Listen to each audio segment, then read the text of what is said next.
Ram Ram, hello, नमस्कार, स्वागतम. मी आहे कुलकर्ण्यांची Kashmira and this is a Gupshup point. बापरे, किती दिवसांनी मी हे बोललीये तुमच्या बरोबर. खूप दिवसांपासून त्या ऑपरेशन झाल्यामुळे मला फार व्हिडिओ बनवताच आले नाही.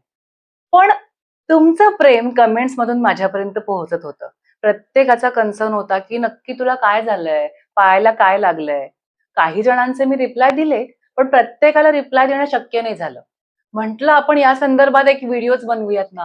म्हणजे तसं काही जर तुमच्या आयुष्यात झालं असेल तर तुम्हाला त्याच्याबद्दलची माहिती पण मिळेल आणि मला काय काय गोष्टी बघाव्या लागल्या किंवा कसे माझे अनुभव होते ते पण तुमच्याशी शेअर करता येतील. सो आज मी सांगणार आहे की माझ्या पायाला नक्की काय झालंय. तर एक दिवस आता तुम्हाला माहितीच होतं की आपण नवीन-नवीन वर्कआउट आणि या सगळ्या गोष्टी सुरू केलेल्या होत्या. तर ते केल्यानंतर वर्कआउट चालू केलं आणि वर्कआउटसाठी आमचा पूर्ण जो ग्रुप आहे, तो आमच्या जिमचे सर आम्हाला बीचवरती घेऊन गेले होते. आणि तिथे वर्कआउट करताना माझा पाय मुरगाळला. त्याचा व्हिडिओ आपण टाकलेला आहे. तर ती सुरुवात होती.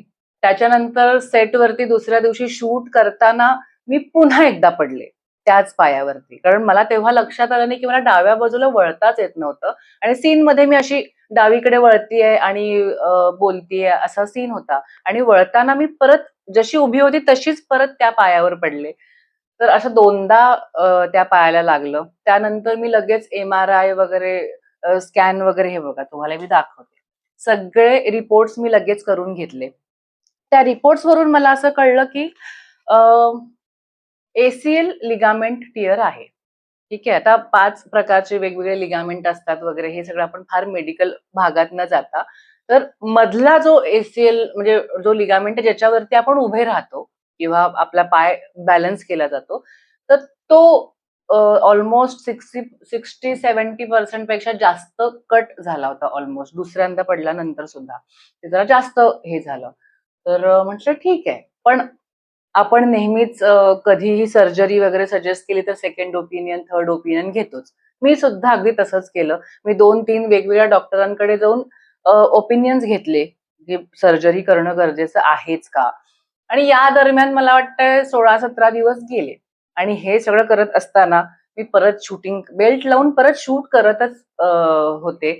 त्यामुळे झालं असं, की फक्त एसीएल लिगामेंट जो टियर झाला होता, पण त्याच पायावर मी तशीच चालत सतत काम करत होते.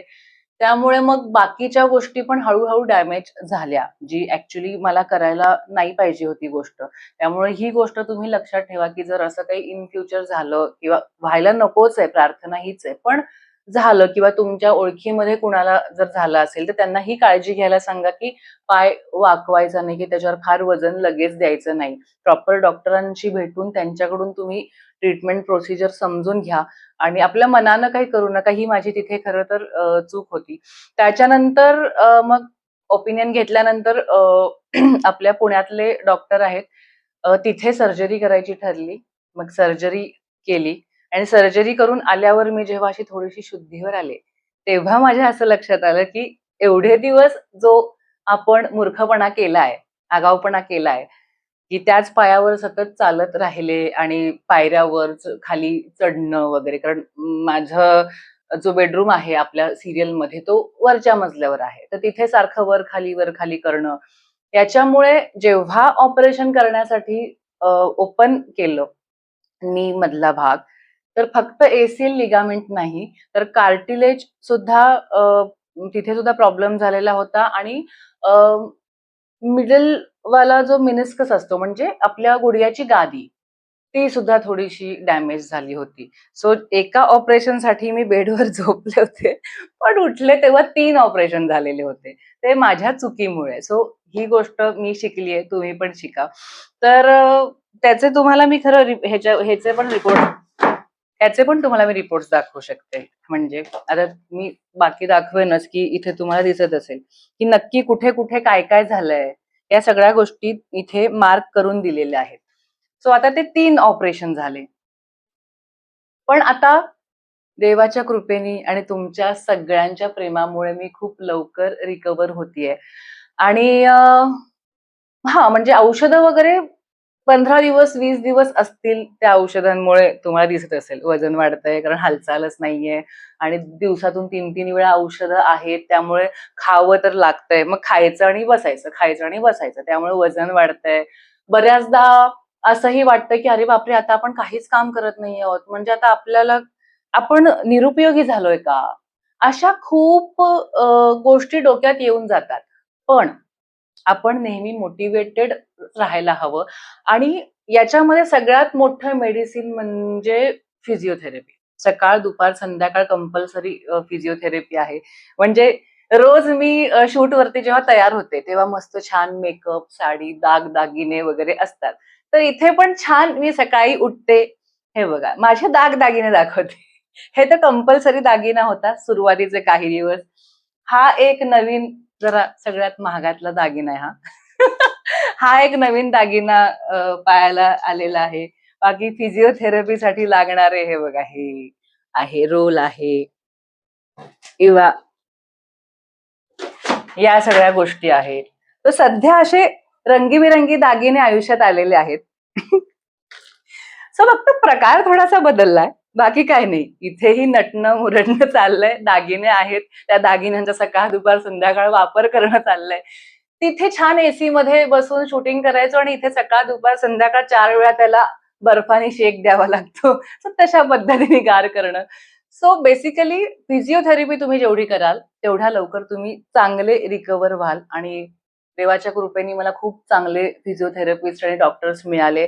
त्यामुळे लवकर रिकव्हर होतीये आणि सतत तुमच्या कमेंट्स मधून "तू लवकर बरी हो, लवकर ये मालिकेमध्ये" हे जे प्रेम माझ्यापर्यंत पोहोचत होतं, त्याने तर मला आणखीनच उत्साह येत होता, की लवकर आपण बरं होऊयात. कारण तुम्हाला जेवढी ओढ असते मला बघायची किंवा भेटायची, त्याच्यापेक्षा कितीतरी पटीने जास्त मला तुमच्याशी गप्पा मारायला आवडतात. आणि त्यामुळे मग ते कमेंट्स वाचूनच खरं तर मला असं वाटलं, की प्रत्येकाला रिप्लाय देणं शक्य होईल खरं तर. प्रेम एवढं आहे, की शक्य होणार नाही असं नाही. पण कधी-कधी त्या कमेंट्स पाहिल्या नाही जात, मागे जातात. मग ते असं नको व्हायला म्हटलं आपण एक छोटा व्हिडिओ बनवूया, जेणेकरून तुम्हाला माहिती मिळेल आणि असं. सो मी काय-काय चुका केल्यात. सगळ्यात पहिली गोष्ट खूप वर्षांनी मी वर्कआउट करायला सुरुवात केलेली होती. तर ती वर्कआउटला सुरुवात केल्यानंतर लगेचच मी हाय इंटेन्सिटी वर्कआउट करायला सुरुवात केली, जी माझी पहिली चूक होती. पहिल्यांदा तुम्ही स्वतःमध्ये हळू-हळू स्टेप बाय स्टेप तुम्ही गोष्टी करत जा. थोडे मसल डेव्हलपमेंट होईल, थोडीशी स्ट्रेंथ डेव्हलपमेंट होईल आणि मग तुम्ही हळू-हळू वर्कआउट्समध्ये गोष्टी करा. पण ह्या सगळ्या गोष्टी मी आधी खूपदा केलेल्या होत्या, त्यामुळे मला असं वाटलं, की मी खूप इझिली करू शकेन आणि मी केल्या पण. पण एका पॉइंटला ती गोष्ट चुकली आणि जसं मी तेव्हा म्हटलं होतं, की ऑब्व्हियसली शनी-मंगळ युती असल्यामुळे काही ना काही घडणार होतं. पण अलर्ट नेहमी राहायला पाहिजे आणि ह्या गोष्टीमध्ये मी अलर्ट राहिले नाही, ही माझी चूक होती, की मला स्टेप बाय स्टेप जायला हवं होतं. सेकंड मी जसं तुम्हाला म्हणाले, की त्या लागलेल्या पायावर पुन्हा-पुन्हा पडले. पुन्हा-पुन्हा ती गोष्ट तशीच कॅरी करत गेले. त्यामुळे मल्टिपल गोष्टी डॅमेज झाल्या. तर तिसरी गोष्ट जी आहे, फिजिओथेरपी नाही केली तर ही माझी चूक झाली असती. पण 2 चुका झाल्यावर आपण शहाणे झालोत की नाही? त्यामुळे तिसरी चूक आपण केलेली नाहीये आणि मी रोज अगदी देवाची पूजा केल्याप्रमाणे आपल्या शरीराची पूजा करून प्रेमाने दिवसातून 3-3 वेळा फिजिओथेरपी करतेय. सो हां, धिस वॉज द जर्नी आणि छान टीम मिळाली आणि मजा आली. मजा आली म्हणजे एक अनुभव आपल्या शरीराचा.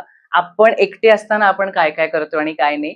आणि अधिक महिन्यामध्ये मला वेळ मिळाला स्वतःसाठी, माझ्या साधनेसाठी. तर ती एक पॉझिटिव्ह गोष्ट माझ्या आयुष्यात झाली. सो ही अशी माझी पायाला लागलेली जर्नी होती, जी खूप कमेंट्समधून विचारल्यामुळे मला असं वाटलं, की फक्त तुमच्यापर्यंत ती पोहोचवावी.